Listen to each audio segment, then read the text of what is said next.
ನಮಸ್ಕಾರ, ನಾನು ನಿಮ್ಮ ಭಾಗ್ಯನಾರಾಯಣ ಬೊಗ್ಗವರಪು. ನೀವು ನೋಡ್ತಾ ಇದ್ದೀರಿ ಸುದ್ದಿ ಸರ್ಕಲ್. ಬಿಹಾರದಲ್ಲಿ ಎಲೆಕ್ಷನ್ಗಳ ಹತ್ರ ಬರ್ತಾ ಇದೆ. ಹಾಗಾಗಿ ಬಿಹಾರದ ಬಗ್ಗೆ ಸ್ವಲ್ಪ ಹೆಚ್ಚಿನ ಕಾನ್ಸಂಟ್ರೇಷನನ್ನು ಕೊಡುವಂತಹ ಪ್ರಯತ್ನವನ್ನು ನಾನು ಮಾಡ್ತಿದ್ದೀನಿ. ಅದರ ಭಾಗವಾಗಿ ಇವತ್ತು ಒಂದು ಲಫಂಗ ಬಗ್ಗೆ ನಿಮಗೆ ಇಂಟ್ರೊಡಕ್ಷನನ್ನು ಕೊಡ್ತೀನಿ. ಅವನ ಇತಿಹಾಸವನ್ನು ತಿಳಿಸ್ತೀನಿ. ಈ ಹಿಂದೆ ಒಂದು ವಿಡಿಯೋ ಮಾಡಿದ್ದೆ ಅವನ ಬಗ್ಗೆ.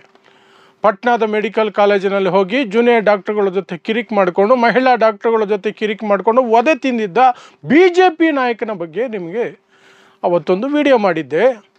ಅದರ ಮುಂದುವರಿದ ಭಾಗವಾಗಿ ಒಂದು ಕಡೆ ವಧೆ ತಿಂದರೆ ಒಂದು ಪಕ್ಷಕ್ಕೆ ಹೋಗ್ತಾನೆ, ಅಲ್ಲಿ ವಧೆ ತಿಂದರೆ ಇನ್ನೊಂದು ಪಕ್ಷಕ್ಕೆ ಹೋಗ್ತಾನೆ. ಅದೇ ರೀತಿ ಬಿಹಾರದ BJPಯ ಸದಸ್ಯನಾಗಿದ್ದಂಥ ಅಥವಾ BJP ನಾಯಕನಾಗೋಕ್ಕೆ ಹೊರಟಿದ್ದಂಥ ಅವನು ಅಲ್ಲಿ ವಧೆ ತಿಂದ ತಕ್ಷಣ ಪಕ್ಷದಿಂದ ಪಕ್ಷಕ್ಕೆ ಹಾರಿದ್ದಾನೆ, ಇನ್ನೊಂದು ಹೊಸ ಪಕ್ಷಕ್ಕೆ ಹೋಗಿದ್ದಾನೆ. ಹೊಸ ಪಕ್ಷ ಯಾವುದು ಅಂತಲೂ ಹೇಳ್ತೀನಿ. ಮೊದಲಿಗೆ ಆ ಲಫಂಗನ ಇತಿಹಾಸವನ್ನು ಹೇಳಿ ಆ ನಂತರ ನಿಮಗೆ ಅವನು ಈಗ ಹೋಗಿರುವಂತಹ ಹೊಸ ಪಕ್ಷ ಯಾವುದು, ಆ ಪಕ್ಷದ ಪುಣ್ಯಾತ್ಮ ಯಾರು, ನಾಯಕ ಯಾರು, ಆ ವ್ಯಕ್ತಿಯ ಮನಸ್ಥಿತಿ ಎಂಥದ್ದು, ಗಾಂಧಿಗೆ ಮಾಡ್ತಾ ಇರುವ ದ್ರೋಹ ಎಂಥದ್ದು ಎಲ್ಲವನ್ನು ವಿವರಿಸ್ತೀನಿ. ನಾನು ಮಾತಾಡ್ತಾ ಇರುವಂಥದ್ದು ಮನೀಶ್ ಕಶ್ಯಪ್ ಅನ್ನುವಂಥವನ ಬಗ್ಗೆ. ಇವನ ಬಗ್ಗೆ ಕಳೆದ ಬಾರಿ ವಿಡಿಯೋ ಮಾಡಿದಾಗ ಇವನು BJP ನಾಯಕ ಆಗಿದ್ದ. ಈಗ ಜನ್ ಸ್ವರಾಜ್ ಪಕ್ಷ ಪ್ರಶಾಂತ್ ಕಿಶೋರ್ ಪಾಂಡೆ ಒತ್ತಿ ಹೇಳ್ತಾ ಇದ್ದೀನಿ, ಪಾಂಡೆ ಅರ್ಥ ಮಾಡ್ಕೊಳ್ಳಿ. ಯಾವ ಜನ ಅವನು ಅನ್ನೋದು ನಿಮ್ಗೆ ಅರ್ಥ ಆಗುತ್ತೆ. ಆ ಕಾರಣಕ್ಕೆ ಅಷ್ಟೇ ಆ ಪಕ್ಷದ ನಾಯಕ. ಈಗ ಆ ಪಕ್ಷದ ಸಿದ್ಧಾಂತಕ್ಕೂ ಇವನ ಲಫಂಗತನಕ್ಕೂ ಏನೆಲ್ಲ ಅಜಗಜಾಂತರ ಇದೆ ಅಂತಲೂ ಹೇಳ್ತೀನಿ. ಮತ್ತು ಈ ಪ್ರಶಾಂತ್ ಕಿಶೋರ್ ಪಾಂಡೆ ಯಾಕೆ ಅವನನ್ನು ಎಳ್ಕೊಂಡಿರೋದು ಅನ್ನೋದ್ರ ಬಗ್ಗೆ ಸಹ ನಿಮಗೆ ಹೇಳ್ತೀನಿ. ಮೊದಲಿಗೆ ಇವನ ಲಫಂಗತನಗಳನ್ನು ದಕ್ಷಿಣ ಭಾರತದಿಂದ ಆರಂಭಿಸಬೇಕು. ಯಾಕಂದರೆ ಇಲ್ಲೊಂದು ಕಚಡ ಕೆಲಸ ಮಾಡಿದ್ದಕ್ಕೆ ಅವನಿಗೆ BJPಗೆ ಸೇರಿಸ್ಕೊಂಡ್ರು. ಏನು ಅವನು ಮಾಡಿದಂತಹ ಕಚಡ ಕೆಲಸ, ಈ ಮನೀಶ್ ಕಶ್ಯಪ್ ಅನ್ನುವಂಥವನು ಮನೆಯಲ್ಲೇ ಕೂತ್ಕೊಂಡು ಒಂದಷ್ಟು ಮೇಕಪ್ ಮಾಡಿಕೊಂಡು ರಕ್ತ ಬರ್ತಿದೆ, ಪೆಟ್ಟು ಬಿದ್ದಿದೆ ಅಂತೆಲ್ಲ ವಿಡಿಯೋ ಮಾಡ್ದ. ಅದರಲ್ಲಿ ಏನು ಹೇಳ್ತಾನೆ, ನಾನು ತಮಿಳುನಾಡಿಗೆ ಹೋಗಿದ್ದೀನಿ, ಕೂಲಿ ಕಾರ್ಮಿಕನಾಗಿ ಹೋಗಿದ್ದೀನಿ, ಅಲ್ಲಿ ನಾನು ಹಿಂದಿಯವನು ಅನ್ನೋ ಕಾರಣಕ್ಕಾಗಿ ನನಗೆ ನೋಡಿ ಹೇಗೆ ಹೊಡೆದು ಬಿಟ್ಟಿದ್ದಾರೆ ತಮಿಳವರು. ದೊಡ್ಡ ವಿಡಿಯೋ ಮಾಡಿ ಬಿಸಾಕದ. ಇಡೀ ದೇಶದಲ್ಲಿ ಸರ್ಕ್ಯುಲೇಟ್ ಆಯ್ತದು. ತಮಿಳುನಾಡಿಗೆ ಬಹಳ ಮುಜುಗರನೂ ಆಯಿತು, ಗಾಬರಿನೂ ಆಯಿತು, ಆಶ್ಚರ್ಯನೂ ಆಯಿತು. ಎಲ್ಲಿ ನಡೀತು, ಏನು ನಡೀತು ಇದು? ಅವನು ತಮಿಳುನಾಡಿಗೆ ಹೋಗಿದ್ದು ನಿಜ, ಆದರೆ ವಧೆ ಬಿದ್ದಿದ್ದು ಸುಳ್ಳು.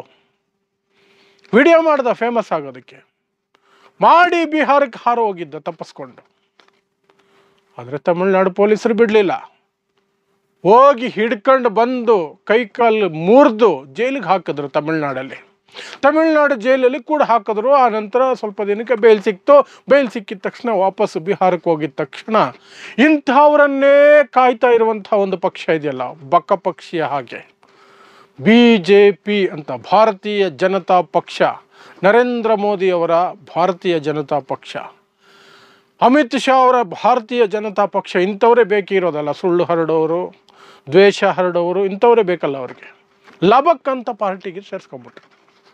ಮನೀಶ್ ಇದ್ದಕ್ಕಿದ್ದ ಹಾಗೆ BJP ನಾಯಕ ಆಗೋದ. ತಮಿಳುನಾಡಿನಲ್ಲಿ ಹಲ್ಕ ಕೆಲಸ ಮಾಡಿದಂತಹ ಲಫಂಗನಿಂದ ದಿಢೀರಂತ BJP ನಾಯಕ ಆಗೋದ.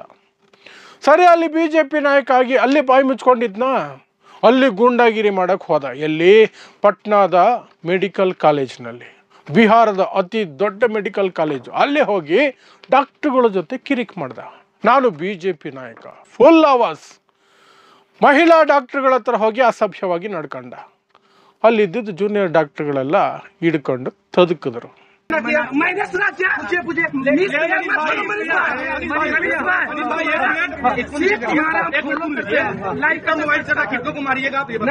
ಎಷ್ಟು ತದುಕಿದ್ರು ಅಂದರೆ ಸುಮ್ಮನೆ ತದುಕಲಿಲ್ಲ. ಎತ್ಕೊಂಡೋಗಿ ರೂಮಲ್ಲಿ ಕೂಡ ಹಾಕಿ ಚೆನ್ನಾಗಿ ಟೈಮ್ ತಗೊಂಡು ತದುಕಿದ್ರು. ಸರಿಯಾಗಿ ಚಚ್ಚಿ ಬಿಸಾಕಿದ್ದಾರೆ. ಚಚ್ಚಿ ಬಿಸಾಕಿದ ಮೇಲೆ ಇವನು ಪೊಲೀಸ್ ಸ್ಟೇಷನ್ಗೆ ಹೋಗಿ ಕಂಪ್ಲೇಂಟ್ ಕೊಡಬೇಕಲ್ವಾ? ಕೊಡೋ ಧೈರ್ಯ ಬರಲಿಲ್ಲ ಇವನಿಗೆ. ಯಾಕೆಂದರೆ ಇವನು ಮಹಿಳಾ ಡಾಕ್ಟರ್ಗಳ ಜೊತೆಯಲ್ಲಿ ಅಸಭ್ಯವಾಗಿ ವರ್ತಿದ್ನಲ್ಲ. ಆ ಮಹಿಳಾ ಡಾಕ್ಟರ್ಗಳು ಏನಾದರೂ ಕಂಪ್ಲೇಂಟ್ ಕೊಟ್ಟುಬಿಟ್ರೆ ಇವನ ಕಥೆ ಮುಗೀತಲ್ಲ. ಹಾಗಾಗಿ ಅಮ್ಮ ತಾಯಿ ಅಂದ್ಬಿಟ್ಟು ಕಣ್ಣೀರು ಹಾಕ್ಕೊಂಡು ವಾಪಸ್ ಬಂದ್ಬಿಟ್ಟ. ಆ ನಂತರವೂ ಸಹ ಆ ಕಾಲೇಜ್ ಹತ್ರ ಹೋಗಿ, ಮೆಡಿಕಲ್ ಕಾಲೇಜ್ ಹತ್ರ ಕಣ್ಣೀರು ಹಾಕ್ಕೊಂಡು ಅವ್ರನ್ನೆಲ್ಲ ನಾನು ಮುಂದಿನ ದಿನಗಳಲ್ಲಿ ನೋಡ್ಕೊಳ್ತೀನಿ ಅನ್ನೋ ರೀತಿಯಲ್ಲಿ ಡೈಲಾಗುಗಳು ಹೊಡೆದ. मेरे पीछे तो सब पड़े हैं, कफन बांध के निकले हैं, साला इन लोगों को बदल के रख देंगे, अब वादा करते हैं. ಇವನು ತಮಿಳುನಾಡಲ್ಲಿ ವಧೆ ತಿಂದಾಗ BJPಗೆ ಹೋದ. BJPಯಲ್ಲಿದ್ದು ವಧೆ ತಿಂದ, ಎಲ್ಲಿ ಮೆಡಿಕಲ್ ಕಾಲೇಜಲ್ಲಿ. ಅಲ್ಲಿ ವಧೆ ತಿಂದ ಮೇಲೆ BJP ಬಿಟ್ಟ. ಈಗ ಎಲ್ಲಿಗೆ ಹೋಗಿದ್ದಾನೆ? ಇದಿಷ್ಟು ಇವನ ಇತಿಹಾಸ. ಇನ್ನೂ ಇದೆ, ಹೇಳ್ತೀನಿ. ಈಗ ಪ್ರಶಾಂತ್ ಕಿಶೋರ್ ಪಾಂಡೆ, ಎಲ್ಲರೂ ಪ್ರಶಾಂತ್ ಕಿಶೋರ್ಗೆ ನಿಲ್ಲಿಸ್ತಾರೆ. ಪ್ರಶಾಂತ್ ಕಿಶೋರ್ ಸಹ ತನ್ನ ಹೆಸರನ್ನು ಪೂರ್ತಿ ಹೇಳಲ್ಲ, ಜಾತಿ ಲೆಕ್ಕಾಚಾರ ಅಷ್ಟೇ, ಇನ್ನೇನಿಲ್ಲ. ಪ್ರಶಾಂತ್ ಕಿಶೋರ್ ಪಾಂಡೆ ಸ್ಥಾಪಿಸಿರುವಂತಹ ಹೊಸ ಪಕ್ಷ ಜನ್ ಸ್ವರಾಜ್ ಪಾರ್ಟಿ. ಈ ಸ್ವರಾಜ್ ಅಂದ ತಕ್ಷಣ ನಿಮಗೆ ಯಾರು ನೆನಪಾಗ್ತಾರೆ? ಗಾಂಧಿ ನೆನಪಾಗ್ತಾರೆ. ಗಾಂಧಿ ಹಿಂದ್ ಸ್ವರಾಜ್ ಅಂತ ಬರೆದಿರೋ ಪುಸ್ತಕ, ಪೂರ್ಣ ಸ್ವರಾಜ್ ಅನ್ನುವ ಹೋರಾಟ, ಇದೆಲ್ಲವೂ ಸ್ವರಾಜ್ ಅನ್ನೋ ಪದಗಳನ್ನು ಬಳಸ್ಕೊಂಡಿರುವಂತಹದ್ದು. ಅದೇ ಹಿನ್ನೆಲೆಯಲ್ಲಿ ತಾನೂ ಸಹ ದೊಡ್ಡ ಮಹಾನ್ ಗಾಂಧಿವಾದಿ ಅಂತ ಪ್ರಶಾಂತ್ ಕಿಶೋರ್ ತನ್ನ ಪಕ್ಷಕ್ಕೆ ಜನ್ ಸ್ವರಾಜ್ ಪಕ್ಷ ಅಂತ ಹೆಸರಿಟ್ರು. ಪ್ರಶಾಂತ್ ಕಿಶೋರ್ ಪಾಂಡೆ ಹೆಸರಿಟ್ರು. ಅಲ್ಲಿ ಗಾಂಧಿನೂ ಇಟ್ಟರು ಅವರು. ಎಲ್ಲ ಪೋಸ್ಟ್ಗಳಲ್ಲಿ, ಎಲ್ಲ ಕಡೆ ಜನ್ ಸ್ವರಾಜ್ ಪಕ್ಷ ಅಂತ ಬಂದರೆ ಗಾಂಧಿ ಫೋಟೋ ಅವು ಕಂಪಲ್ಸರಿ ಇರಬೇಕು, ಗಾಂಧಿ ಫೋಟೋ. ಅಂಥ ಪ್ರಶಾಂತ್ ಕಿಶೋರ್ ಪಾಂಡೆ ಈ ಲಫಂಗ ಮನೀಶ್ ಕಶ್ಯಪ್ನನ್ನು ಈಗ ಪಾರ್ಟಿಗೆ ಸೇರಿಸ್ಕೊಂಡಿದ್ದಾರೆ. ಯಾವ ಲಫಂಗ? ತಮಿಳುನಾಡಿನಲ್ಲಿ ಭಾಷೆಗಳ ನಡುವೆ ದ್ವೇಷ ಬಿತ್ತೋಕೆ ನೋಡೋಂಥವನು. ಮೆಡಿಕಲ್ ಕಾಲೇಜ್ ಹೋಗಿ ಮಹಿಳಾ ಡಾಕ್ಟರ್ಗಳ ಜೊತೆ ಅಸಭ್ಯವಾಗಿ ವರ್ತಿಸಿ ಜೂನಿಯರ್ ಡಾಕ್ಟರ್ ಕೈಯಲ್ಲಿ ಕೂಡಾಕಿಸ್ಕೊಂಡು ತುಳಿಸ್ಕೊಂಡವನು. ಅವನನ್ನು ತಗೊಂಡು ಬಂದು BJPಯಿಂದ ಬಿಡಿಸಿ ತನ್ನ ಪಕ್ಷಕ್ಕೆ, ಜನ್ ಸ್ವರಾಜ್ ಪಕ್ಷಕ್ಕೆ. ಅಲ್ಲಿ ಏನು ಗೊತ್ತಾ ವಿಶೇಷ? ಈ ಮನೀಶ್ ಕಶ್ಯಪ್ ಇದಾನಲ್ಲ, ಈ ಅಯೋಗ್ಯ ಲಫಂಗ್ ಅಂತ ನಾನು ಆವಾಗಿಂದ ಹೇಳ್ತಾ ಇದ್ದೀನಿ, ಇವನು ಪಕ್ಕ ಗಾಂಧಿ ವಿರೋಧಿ. ಗಾಂಧಿಯನ್ನು ಕಂಡ್ರೆ ಆಗಲ್ಲ. ಜನ್ ಸ್ವರಾಜ್ ಪಕ್ಷ ಅಂತ ಸ್ವರಾಜ್ ಅನ್ನುವ ಪದ ಬಳಸ್ಕೊಂಡು ಗಾಂಧಿ ಫೋಟೋನೇ ಬಳಸ್ಕೊಳ್ತಿರುವಂತಹ ಪ್ರಶಾಂತ್ ಕಿಶೋರ್ ಪಾಂಡೆ ಈ ಗಾಂಧಿ ವಿರೋಧಿ ಮನೀಶ್ ಕಶ್ಯಪ್ನನ್ನು ಕರ್ಕೊಂಡು ಬಂದು ತನ್ನ ಪಕ್ಷದಲ್ಲಿ ಸ್ಥಾನವನ್ನು ಕೊಟ್ಟಿದ್ದಾರೆ. ಎಂಥ ಗಾಂಧಿ ವಿರೋಧಿ ಇವನು ಅಂದರೆ, ಇವನೊಂದು ವಿಡಿಯೋ ಇದೆ, ನೀವು ನೋಡ್ಬೋದು. मौत पे जो है हम लोग, गांधी के मौत पे हम लोग जश्न मनाते हैं. हम लोग अब वो डर खत्म, भारत कहाँ जाएगा? एक को मारोगे, तुम लोग करते हो ना और जगाते हो. लूटन का ठग लो, याद रखना. जितना करोगे ना उतना हिंदू भाई जगह. ನೋಡಿದ್ರಲ್ಲ, ಅದರಲ್ಲಿ ಏನು ಹೇಳ್ತಾ ಇದ್ದಾನೆ? ಗಾಂಧಿಯನ್ನು ಕೊಂದ ದಿನ, ಗಾಂಧಿಯನ್ನು ಗೋಡ್ಸೆ ಕೊಂದ ದಿನ ಇಡೀ ಜಗತ್ತು ಶೋಕಾಚರಣೆಯಲ್ಲಿರುತ್ತೆ. ಆದರೆ ನಾವು ಸಂಭ್ರಮಿಸಬೇಕು, ತುಂಬ ದೊಡ್ಡ ಸಂಭ್ರಮ ಮಾಡಬೇಕು. ಆಗಲೇ ಹಿಂದೂಗಳಿಗೆ ಹುಮ್ಮಸ್ಸು ಬರೋದು. ಗಾಂಧಿ ಸತ್ತ ದಿನ ಸಂಭ್ರಮಿಸಿದ್ರೆ ನಮಗೆ ಹುಮ್ಮಸ್ಸು ಬರುತ್ತೆ ಅನ್ನುವಂತಹ ಲಫಂಗ ಮನಸ್ಥಿತಿಯ ಮನೀಶ್ ಕಶ್ಯಪ್ನನ್ನು ಗಾಂಧಿ ಆದರ್ಶಗಳ ಮೇಲೆ ಪಾರ್ಟಿ ಕಟ್ಟಿದ್ದೀನಿ ಅಂತ ಹೇಳ್ಕೊಳ್ಳುವಂತಹ ಪ್ರಶಾಂತ್ ಕಿಶೋರ್ ಪಾಂಡೆ ಜನ್ ಸ್ವರಾಜ್ ಪಕ್ಷಕ್ಕೆ ಕರ್ಕೊಂಡು ಬಂದು ಕೂರಿಸಿದ್ದಾರೆ. ಈಗ ಅಲ್ಲಿ ಹೋಗಿ ಸುಮ್ಮನಿದಾನ ಅಂದರೆ ಅಲ್ಲಿಗ ದೊಡ್ಡ ಲೀಡರ್ ಥರ ಬಿಲ್ಡಪ್ ಕೊಡ್ತಿದ್ದಾನೆ ಇವನು. ಪಾಪ ಯಾರೋ ಒಂದು ಹೆಣ್ಣು ಮಗು ತನಗೆ ಅನ್ಯಾಯ ಆಗಿದೆ ಅಂತ ಅವನು ಮುಂದೆ ಬಂದಿದೆ, ಏನೋ ರಾಜಕೀಯ ನಾಯಕ ಆಗಿದ್ದಾನಲ್ಲ, ಅವನು ಮುಂದೆ ಬಂದಾಗ ಅವನ ವರ್ತನೆಯನ್ನು ನೋಡಿ. अपने यहाँ का सांसद का काहे नहीं पैर पकड़ रही है? मेरा पैर पकड़ रही है. उम्मीद है मनीष कश्यप से और विधायक को वोट दीजिएगा जात के नाम पे. नहीं भैया, नहीं सुनेंगे हम. बुरा माने या अच्छा माने, जाओ विधायक का पैर पकड़ो, सांसद का पैर पकड़ो. को लेटर लिखा आपने? दिखाओ लेटर. नहीं लिखे हो. सांसद को लेटर लिखे हो? नहीं लिखे हो. DM को लेटर लिखा हो? नहीं लिखे हो. SP को लेटर लिखा हो? नहीं. दिखाओ. ನೋಡಿದ್ರಲ್ಲ ಅವನ ಲಫಂಗತನ, ಲುಚ್ಚತನ. ಆ ಹೆಣ್ಣು ಮಗುವಿನ ಮೇಲೆ ಹೇಗೆ ಎಗರಾಡ್ತಿದ್ದಾನೆ.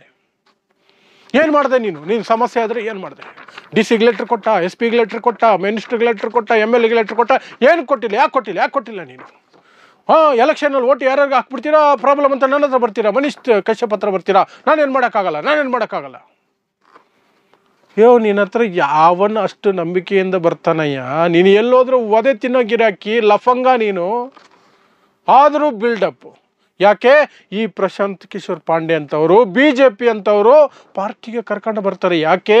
ಈ ಲಫಂಗಗಳು ಹುಚ್ಚುಚ್ಚಾಗಿ ಆಡೋದನ್ನು ಜನ ನೋಡ್ತಾರೆ. TRP ಇದೆ ಅನ್ನೋ ಕಾರಣಕ್ಕೆ ಕರ್ಕೊಂಬರೋದು. ಆಮೇಲೆ ಅವರು ಲುಚ್ಚ ಲಫಂಗ ಕೆಲಸ ಮಾಡ್ತಾನೆ ಇರ್ತಾರೆ, ಎಲ್ಲೋ ಒಂದು ಕಡೆ ಒದೆ ತಿಂತಾನೆ ಇರ್ತಾರೆ, ಈ ಪಕ್ಷದಿಂದ ಆ ಪಕ್ಷಕ್ಕೆ ಹಾರ್ತಾನೆ ಇರ್ತಾರೆ. ಇಂಥದ್ದೇ ಮನಸ್ಥಿತಿಯ ಪಕ್ಷಗಳಿರ್ತಾವಲ್ಲ, ಅವುಗಳಿಗೆ ಹಾರ್ಕೊಂಡಿರ್ತಾರೆ. ಸೊ ಇದಿಷ್ಟು ಈ ಲಫಂಗನ ಬಗ್ಗೆ ಹೇಳಬೇಕು ಅನ್ನಿಸ್ತು. ಬಿಹಾರದ ಚುನಾವಣೆಗಳ ಹಿನ್ನೆಲೆಯಲ್ಲಿ ಎಂತೆಂಥವರು ಬಿಹಾರದ ಚುನಾವಣೆಯಲ್ಲಿ ಮುಂದಿನ ದಿನಗಳಲ್ಲಿ ಏನೇನಾಗೋಕೆ ಹೊರಟಿದ್ದಾರೆ ಅಂತ, ಮತ್ತು ಅಲ್ಲಿ ಹೊಸದಾಗಿ ಸ್ಥಾಪಿತವಾಗಿರುವಂತಹ ಜನ್ ಸ್ವರಾಜ್ ಪಕ್ಷ ಅನ್ನುವ ಮತ್ತು ಅದನ್ನು ಸ್ಥಾಪಿಸಿರುವಂತಹ ಪ್ರಶಾಂತ್ ಕಿಶೋರ್ ಪಾಂಡೆ ಎಂತಹ ಲಫಂಗಗಳನ್ನು ತನ್ನ ಪಕ್ಷದಲ್ಲಿ ಸೇರಿಸ್ಕೊಂಡಿರೋದ್ರಿಂದ ಮುಂದಿನ ದಿನಗಳಲ್ಲಿ ಆ ಪಕ್ಷ ಯಾವ ದಿಕ್ಕಿಗೆ ಹೋಗ್ತಿದೆ ಅನ್ನೋದು ಸಹ ನಿಮಗೆ ಅರ್ಥ ಆಗಲಿ ಅನ್ನೋ ಕಾರಣಕ್ಕಾಗಿ ಈ ಮನೀಶ್ ಕಶ್ಯಪ್ ಅನ್ನುವಂಥವನ ಬಗ್ಗೆ ಇಷ್ಟುದ್ದ ಮಾತಾಡಬೇಕಾಯಿತು. ಅಷ್ಟೇನೇನಿಲ್ಲ.